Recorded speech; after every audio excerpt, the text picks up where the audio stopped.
Ex-Atlanta Falcons player Kroy Bierman and his wife Kim Zolciak recently got into it, and the police had to be called to the house. They had some kind of domestic issue, and one of the kids thought that the father had hit the mother, but it turns out that Kroy only was putting his finger in her face. He never hit her. But they had been arguing all that day, maybe 4, 5, 6 hours, and it was just going too far. And one of the kids called the police. So when the police got there, Kroy was going to his car. It looked like he was trying to leave or something, maybe, or walk it off. The police say, "Hey, come here." He came to the police eventually, and he said, "What's going on here?" The police officer asked him, and then he said, "Our life is ruined. Everything is messed up. There's no money. There's no house. Every other month or week, we're getting a divorce, and then we're staying together. Everything's messed up." He blamed it on the lady. He said the lady was only putting on the act, putting on the front. She got a big spending problem. He's saying that she messed up everything. Now, you know what a man would do for love. We get these ladies all dialed up, looking their best, and we try to give them anything. But sometimes you got to have standards and boundaries. You got to put your foot down. So I guess this lady, Kim, had a gambling problem. A gambling problem to where she owed people. I don't know if she necessarily owed the casino, but I know she owed Target, I believe, 2,500. I think Capital One sued her for 150,000. And he also was sued, Kroy Bierman, for from a BMW service or something like that for 400,000. And lawyer fees. He never paid his lawyer fees for the marriages. So they definitely got some money issues. But also they're selling their mansion for $6 million. They just dropped the price of 500,000. So now it's going for 5,500,000. And they selling this mansion to try to pay off their debts, the people they owe. And, to get the divorce and go their separate ways, of course. But, this is just one of them stories, the fairy tale stories. You become a big NFL player, sign a contract, you go get the beautiful chick. And some of these cases, it works out. But most of these cases, this stuff ends in an ugly divorce.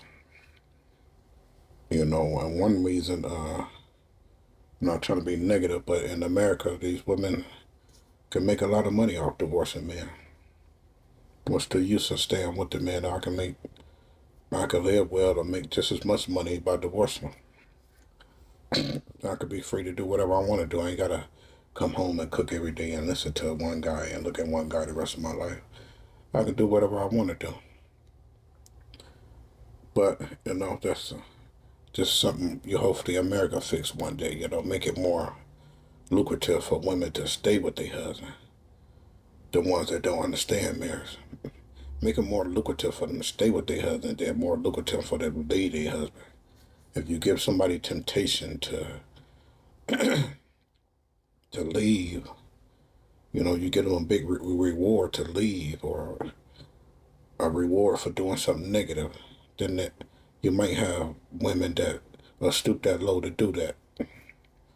So America, to me, has to fix the problem, make it more lucrative to stay married. But, not to beat this story up too bad. I just think that, we as men, we try to give women everything. I ain't saying women are bad people, but I don't think they fully think it through when they make their decisions, and they going through their emotions. Sometimes they cooperate and they fine and they nice little angels, and sometimes they don't want to cooperate and they just causing all kind of problems. And I know Kroy Bierman also accused her of cheating too. So now that the money's messed up and everything's about to be dried up, some ladies look for an exit plan. Who they gonna date next, or what they gonna do next for money.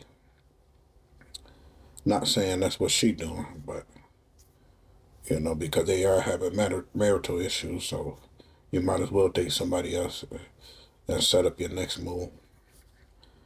Because it don't look like they'll be getting back together. The judge has to get involved and say, okay, you stay on this side of the house, and you stay on this side of the house, and you guys are not to have no contact, no arguing, or nothing. So it don't look repairable. So you might as well set up your next life, your next date, without being messy. Some people want to be messy and let their guy or they new date come to the house, and you can't do that. The other spouse is in the house. That's just gonna push a button. But yeah, that's my little opinion, little 2 cents on this. No relationship is perfect. I don't expect no relationship to be perfect. But if you rode in with me on the horse and just ride out with me on the horse. If you rode in with me, you know. So if you was with me when the money was up, be with me when the money is down. I'm sure we could stick together and figure out how to get some more money or how to get rich again. That's the value of having a relationship in two brains instead of one brain. You can figure it out. You can get it all back again. He maybe not can get as rich as he was playing NFL, but I'm sure they can get it where they can have a stable, decent life, them and their kids. In this house, I had 11 bedrooms. There was a lot of kids between both of them. I think she brought him 2 kids that he eventually adopted, and then Bierman already had kids. So it was a lot. I wish they two the best. I wish any couple the best, but just another mess, a sad mess, man. I will tell you, watch who you dating, but you don't know who people are because they on their best behavior when you meet them. I would just say, man and woman, if y'all coming together for marriage, stick it out no matter what. When it's up and the money's up, and when it's down, the money's broke, ride it out. Stick together. Figure things out. Give each other more patience and more love. That's my little 2 cents on this whole situation. I'm out.